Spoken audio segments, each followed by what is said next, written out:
नया वर्ष का आज नया दिन जिन पुण्य आत्माओं का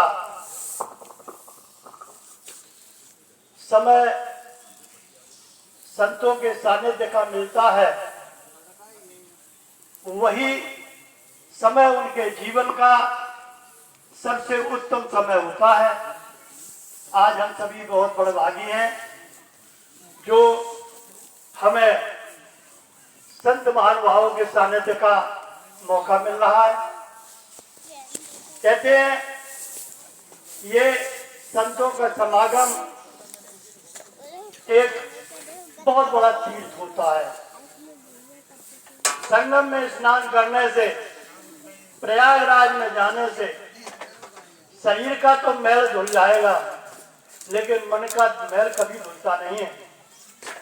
और ये समागम ऐसा है जिसमें मेरे मन में होने वाले अहम को धुलने के लिए यहाँ हम लोग सब उपस्थित हुए।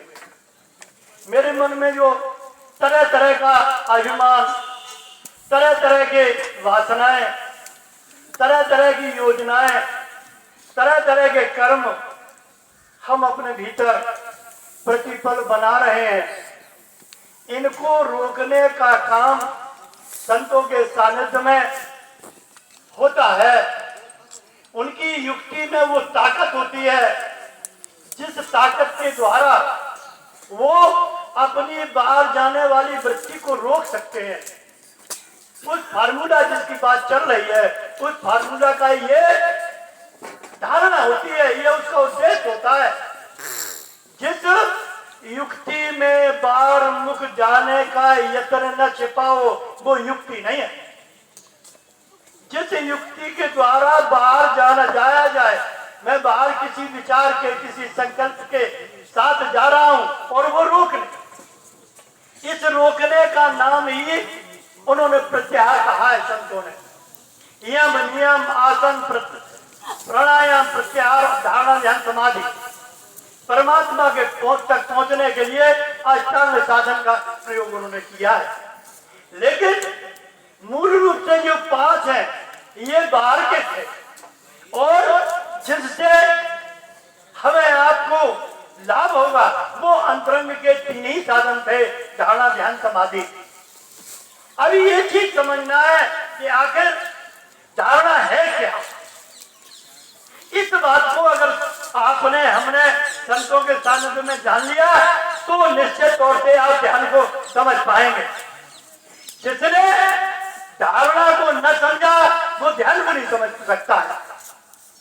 ध्यान के विषय में अगर थोड़ा सा कह दिया जाए तो यत्र तत्र सर्वत्र ध्यान है, लेकिन धारणा, तुमने उस यत्र तत्र सर्वत्र जो ध्यान है, उस ध्यान में आपने क्या धारणा किया, विचार करना।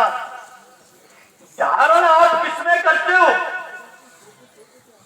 जिसमें आपने धारण किया और जिसको धारण किया उसी का दर्शन आप करते हैं। यहां से समझना है। इसलिए कह दिया है, अभी कहा गया कि हमारे संतों ने लिख दिया साधन धाम मोक्ष कर द्वारा और पाए न जही पर लोग सुधारा। ये उन्होंने कहा है कि ये साधन का धाम है। और एक जगह संत लिखते हैं कि यह गुण साधन से न हुई, अब बताओ कहां जाओगे। संतों ने मार दी बुद्धि को।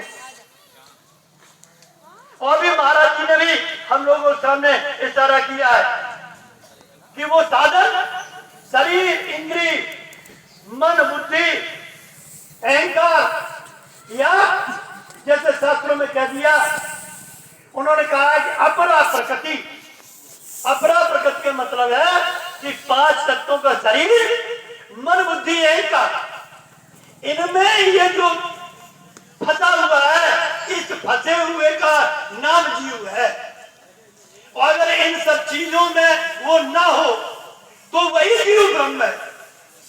बस इतना समझना कि पंच तत्वों के साथ और मन, बुद्धि, अहंकार के साथ हमारा साथ है तो हम जीव हैं। हमें साधन भी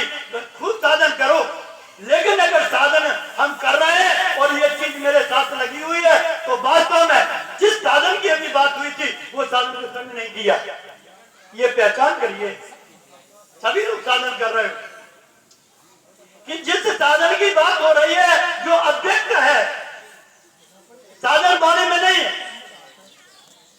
और मन वचन में नहीं है। आप बताइए जो वचन में साधन नहीं है उस साधन की इस मंच से महापुरुष लोगों ने चर्चा डाली है और वो मिलेगा इनसे, इन्हीं संतों में, और मिलना बहुत कठिन है। क्यों? इस दुनिया में अगर सबसे कठिन है तो परमात्मा में स्थित महापुरुष का मिलना कठिन और कुछ भी कठिन नहीं। लेकिन ये कैसे पता लगे कि ये परमात्मा में स्थित महापुरुष